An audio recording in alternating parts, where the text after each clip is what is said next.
Enforcement directorate यानी ED के farmer director और इस देश के बेहद काबिल अफसर करनैल सिंह साहब को आमंत्रित किया है इस कार्यक्रम में, क्योंकि काले धन पर उनसे ज़्यादा इस देश में किसी ने काम नहीं किया। तो वो एक बेटर पर्सन है जो ये ब्रीफ कर पाएंगे कि 1000 का बंद हुआ तो हमने क्या अचीव किया, अब हम 2000 का बंद करके क्या अचीव कर लेंगे। करनैल सिंह साहब, स्वागत आपका और बहुत शुक्रिया कि हमारे दर्शकों के लिए आपने विशेष समय आज हम निकाला है। तो सर, ये मैंने जब आप खबर सुनी कि 2000 के नोट बंद कर दिए गए हैं, मैं आपसे कारण समझना चाहता हूं। आपने तो बहुत काम किया है डिपार्टमेंट के भीतर। ये 2000 के नोट बंद करने से सर हम क्या अचीव कर लेंगे? बहुत से लोगों ने जो ब्लैक मनी जो 2016 में डिमोनेटाइजेशन हुआ था, उस समय के बाद फिर लोगों ने इकट्ठा करना शुरू कर दिया ब्लैक मनी, और जनरली वो हाई डिनोमिनेशन के नोट्स में उन्होंने इकट्ठा करना शुरू किया। तो रिजर्व बैंक ने ये 2000 के नोट छापना पहले ही बंद कर चुके हैं वो, और अब वो ये प्लान किया कि जिन लोगों के पास लेजिटिमेट मनी है, लेजिटिमेट धन है, वो बैंक में जमा करा दें। जिनका इलेजिटिमेट होगा वो जमा नहीं करा पाएंगे। अगर इंस्ट्रक्शंस बहुत क्लियर हैं, 30 सितंबर तक, 4 महीने भी 30 सितंबर तक ही बनते हैं, तो 4 महीने और 30 सितंबर एक ही चीज़ है इसमें, एक्चुअली उसमें कन्फ्यूजन नहीं होना चाहिए। जी। सेकेंडली एक और इशू आया है कि जी 20,000 को जमा करें, तो उन्होंने कहा 20,000 at a time. That means interpretation ये हो सकता है पर डे 20,000 रुपये जमा कर सकते हैं और एक्सचेंज कर सकते हैं। लेकिन अगर आपको जमा करना है तो कितना भी जमा कर दें अपने अकाउंट में, उसमें कोई रेस्ट्रिक्शंस नहीं है इसमें। जी। तो इसका यही एक फ़ायदा ये होगा कि एक तो बड़े डिनोमिनेशन के नोट जो हैं बंद हो गए हैं। इसका तरीका होता है कि इस तरह के नोट बंद करने से जिन लोगों के पास ब्लैक मनी फिर इकट्ठी कर ली है, वो ब्लैक मनी उनकी बेकार हो जाएगी और इसका फ़ायदा होगा हमारी इकोनॉमी को। सर, आम आदमी, व्यापारी तबका भी थोड़ा सा चिंतित है कि अब क्या उसे फिर से लाइन में लगना पड़ेगा, और क्या वाकई में इस तरह के कदम उठाने से ब्लैक मनी पर हम नियंत्रण कर पाएंगे? देखिए, व्यापारियों को अगर देखें, उनके अपने बैंक अकाउंट हैं और इसलिए वो सारा पैसा जमा कर सकते हैं बिना किसी उसके, अगर उनका वाइट मनी है, लेजिटिमेट मनी है। प्रॉब्लम उन्हीं को आएगी जिनके पास लेजिटिमेट मनी है। एक्सचेंज की सिचुएशन कम आती है जिनके बैंक अकाउंट नहीं है, पर आज की डेट में कहना कि लोगों के बैंक अकाउंट नहीं है वो बड़ा मुश्किल है। अधिकतर लोगों के बैंक अकाउंट है, तो कुछ लोगों के जिनके नहीं बैंक अकाउंट होंगे, ओनली उनको एक्सचेंज कराने पड़ेंगे। अदरवाइज अपने बैंक में जमा कराइए और फिर कितने भी पैसे निकाल लीजिए। जी, आपका अनुभव सर क्या कहता है कि इस तरह नोटबंदी से जो 2016 में हमने 1000 के नोट बंद किए थे और अब हम 2023 यानी मई में 2000 के नोट बंद कर रहे हैं, क्या हम वाकई में नोटबंदी करके काला धन के का जो सर्कुलेशन है उसको रोक पाने में कामयाब होंगे? क्या ये उचित कदम है? देखिए, कदम तो उचित है, लेकिन रोक पाने में कामयाब होंगे या नहीं होंगे वो डिफरेंट इशू है। क्योंकि आप देखिए, डिमोनेटाइजेशन के बाद भी फिर लोगों ने इकट्ठा करना शुरू कर दिया इस तरह का ब्लैक मनी। तो लेकिन इसमें सर्कुलेशन पे जरूर लगाम लगती है। लॉन्ग टर्म में इकोनॉमी को फ़ायदा होता है इसका। जो लोग वाइट मनी जिनके पास है उनको सर्टेनली ज़्यादा फ़ायदा होता है, क्योंकि जब वाइट मनी और ब्लैक मनी का कंपटीशन होता है इकोनॉमी में जी, तो ब्लैक मनी जीतती है उसमें, क्योंकि उनको बेसिकली अपनी ब्लैक मनी छुपानी होती है। और इसलिए जो जेन्युइन पीपल हैं उनको फ़ायदा होता है इस तरह के कदम से सरकार के। जी सर, ये एक स्वच्छ नोट पॉलिसी रिजर्व बैंक लागू कर रहा है, पर एक मसला ये है सर कि अब 2016 में और 5.5 साल बीते हैं और एक और नोटबंदी हो गई।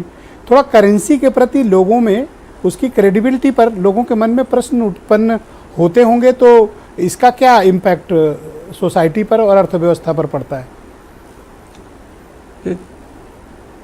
क्रेडिबिलिटी पर डाउट नहीं होना चाहिए, क्योंकि अभी भी ये लीगल टेंडर है और इसको बंद नहीं किया गया कि आज की डेट से ये बिल्कुल बंद हो जाएगा। ये लीगल टेंडर है, आप इसको चला सकते हैं, मार्केट में यूज़ कर सकते हैं, लेकिन कंडीशन यही है कि 30 सितंबर तक आप इसको बैंक में जमा करा दें, ताकि इस नोट का टोटल सर्कुलेशन बंद हो जाए और 500 और 1000 रुपये के और जो दूसरे नोट्स हैं उनका सर्कुलेशन ज़्यादा चले।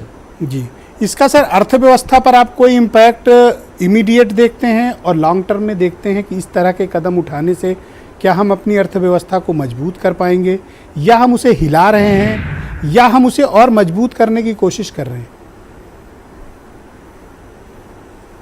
इससे अर्थव्यवस्था मजबूत होती है। जैसे मैंने बताया कि जब काला धन और सफ़ेद धन में झगड़ा होता है मार्केट में, मार्केट फोर्सेस में। फॉर एग्जांपल, एक आदमी बिजनेस करता है ब्लैक मनी से, एक आदमी बिजनेस करता है वाइट मनी से।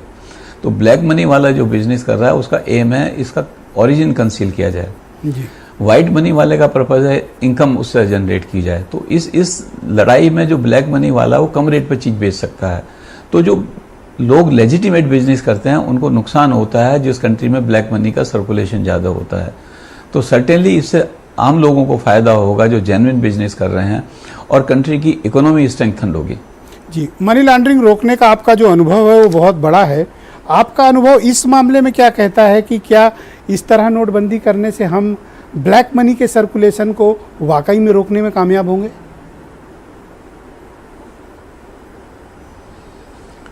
देखिए, लॉन्ग टर्म का कहना मुश्किल है, बट सर्टेनली ब्लैक मनी कम होगी और सर्कुलेशन पे शॉर्ट टर्म पे इम्पैक्ट जरूर पड़ेगा और इसका फायदा होगा कंट्री को। जी, पर सर क्या जब हमने 1000 के नोट बंद किए तो ये कहा गया था कि ये हम ब्लैक मनी को रोक देंगे, लेकिन आप देखिए कि जैसे 1000 का नोट बंद करके हमने 2000 का चालू किया, लोगों ने फिर उसको अपने पास रख लिया। अब हमें उसे बंद करना पड़ रहा है। अब कल को कोई और नोट जारी होगा, उस पर भी सर प्रश्न चिन्ह खड़े होंगे। तो पब्लिक के मन में एक थोड़ा सा तो भाव उत्पन्न होते हैं ना। नहीं, इससे देखिए, आप ये कह रहे हैं कि ये बंद किया, नए नोट आ गए, पब्लिक ने फिर स्टोर कर लिया। ये बेसिकली हमारे सिस्टम के ऊपर है, समाज के वैल्यू सिस्टम के ऊपर आप बात कर रहे हैं जी। क्योंकि लेकिन एक जरूर चीज़ होती है कि लोगों को ये लगने लगता है कि अगर हम ब्लैक का काम करेंगे तो हम पकड़े जा सकते हैं। सबसे बड़ी चीज़ ये है, और ये जो डर जब पैदा होगा और ये जो लोगों में विश्वास आएगा कि हम ब्लैक मनी ना रख के वाइट मनी से भी काम करेंगे तो हमारा फ़ायदा होगा, तो एक अर्थव्यवस्था उससे मजबूत होती है। जी, तो अभी लोगों को क्या करना चाहिए? आप उन्हें क्या एडवाइस करना चाहते हैं कि इमीडिएट अभी जनता, व्यापारी या जो लोग भी जिनके पास लेजिमेट मनी है, उन्हें क्या करना चाहिए अभी? देखिए, उन्हें पहली चीज़ है ये घबराना नहीं चाहिए, क्योंकि एकदम से स्केयर क्रिएट होता है, पता नहीं क्या हो गया है। तो पहली चीज़ उन्हें विश्वास रखना चाहिए सिस्टम पे।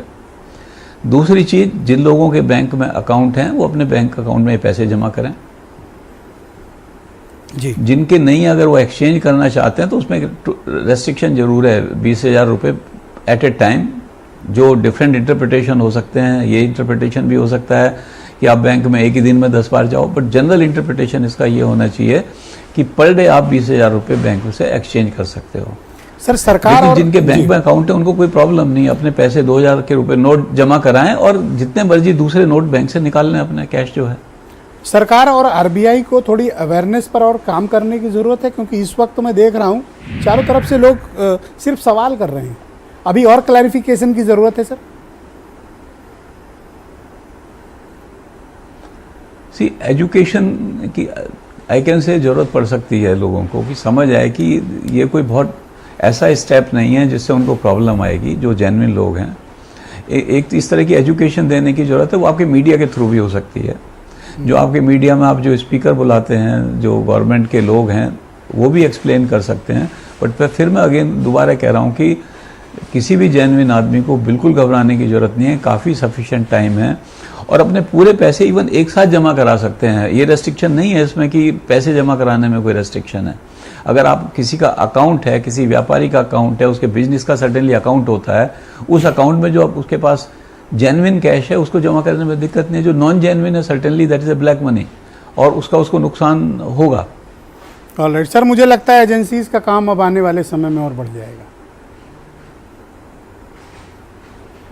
जी, बहुत शुक्रिया आपका। मैं बहुत आभार प्रकट करता हूं कि आपने हमारे दर्शकों के लिए तत्काल इस मसले पर समय निकाला और उनको गाइड किया, बताने की कोशिश की। मैं आपका बहुत शुक्रगुजार हूँ। थैंक यू सो मच, बहुत शुक्रिया। करनैल सिंह साहब मेरे साथ मौजूद थे इन्फोर्समेंट डायरेक्टरेट यानी ईडी के फॉर्मर डायरेक्टर, और वो बता रहे थे कि ये 2000 के नोट बंद हुए हैं, इसका क्या इम्पैक्ट पड़ेगा, लोगों को क्या करना चाहिए, क्या एक्सपेक्टेड है सरकार के एंड पर भी और पब्लिक के एंड पर भी।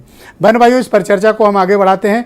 आज मैंने डिबेट किसी और विषय पर बुलाई थी, लेकिन अचानक से 6:21